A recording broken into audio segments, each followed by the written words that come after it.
First of all, thank you, Rabbi Poilievre. Thank you. That was a beautiful Chanukah message. Thank you. And I did some research to try to make sure. I train at his yeshiva, by the way. I have an online yeshiva. It's kind of true. So just to refresh our memories on the story of Chanukah and why we're here tonight in the Second Temple era, the Jewish people in the land of Israel, which was then called Judea, and we lived under the occupation of the Seleucid globalist empire.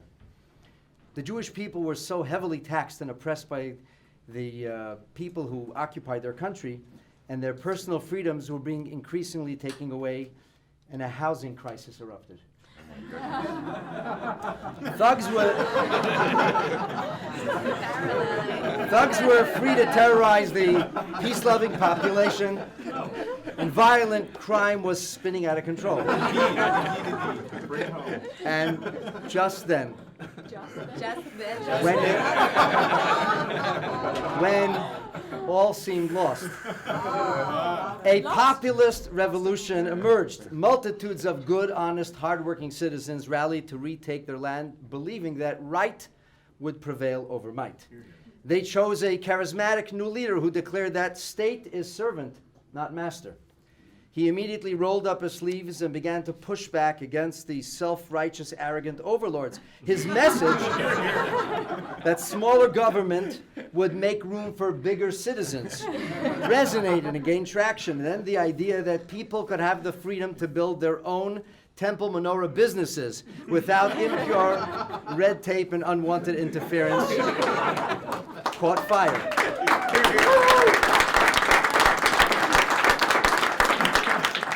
They highlighted the inflation crisis that the country was facing, and all realized that the only way forward was to axe the tax, build the homes, fix the budget, and stop the crime.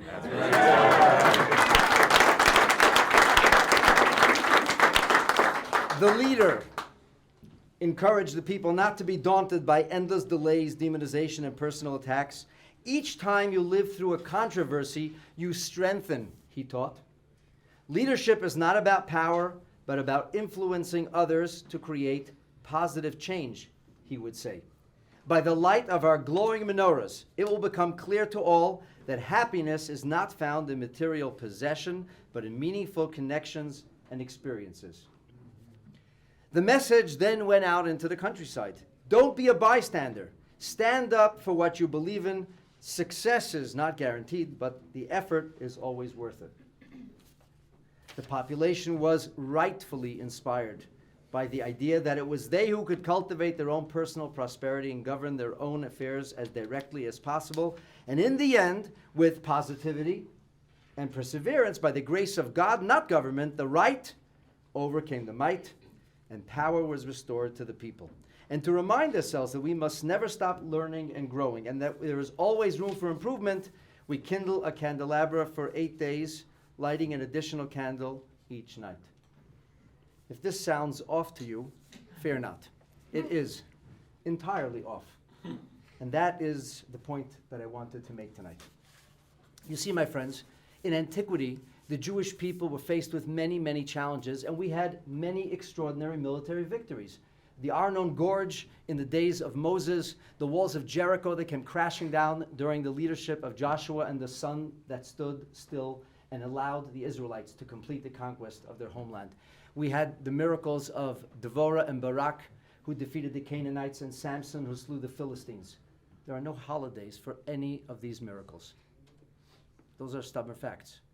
None of these miracles are commemorated. In fact, the vast overwhelming majority of the Jewish population, including the rabbis and even the Rebbitzins, do not know the dates of any of these things, which then begs the question, why are we celebrating Chanukah? Well, the Talmud asks this question.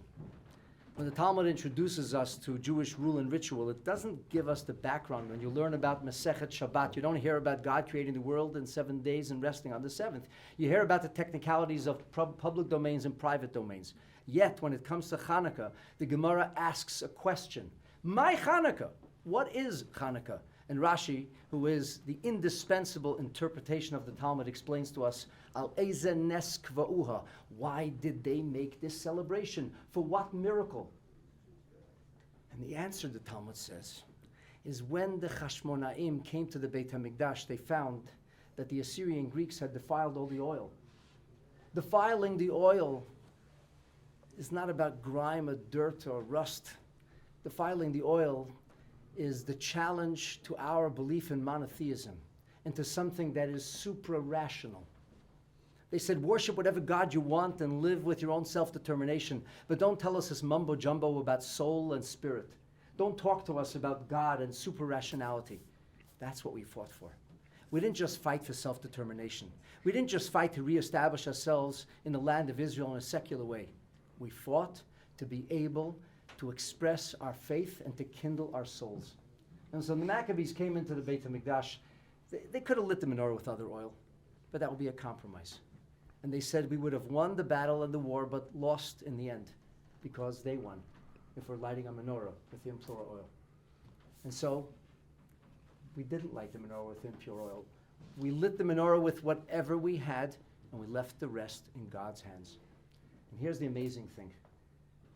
It's not Chanukah tonight, and we can't light the menorah. It would make no sense to light the menorah. That would be the greatest of compromises. But I'm delighted to be here. In fact, I'm so honored to be here in the house of our future Prime Minister and his charming future First Lady of Canada.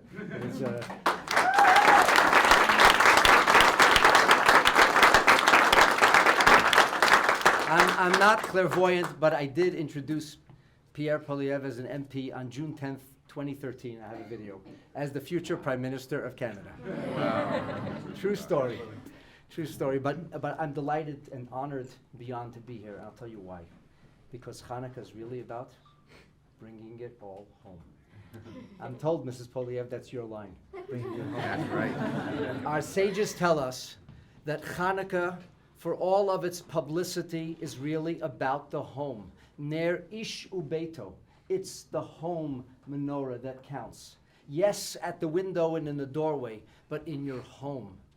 And that's what this is really all about. It's about us coming together before Chanukah to celebrate with the future leadership of our country, to say thank you to you for your unbelievable friendship, and to give you our blessing that this is the last time we ever spend Chanukah together in this home. Amen.